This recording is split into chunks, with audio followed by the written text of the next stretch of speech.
పక్కన రాహుల్ గాంధీ టూర్ సందర్భంగా అక్కడ సరిగ్గా భద్రత కల్పించలేదు, ఇక్కడ భద్రత కల్పించలేదు, కాశ్మీర్లో ఇబ్బంది పెట్టారు, ఇట్లాంటి ప్రకటనలు ఇదే షర్మిల ఇచ్చింది.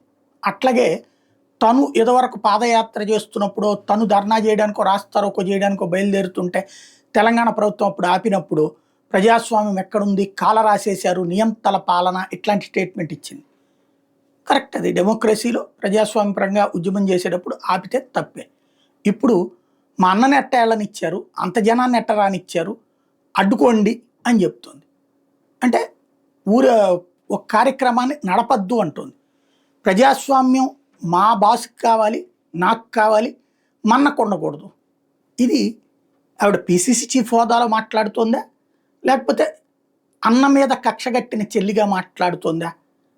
ఎవరికి వాళ్ళు ఆలోచిస్తారు కదా.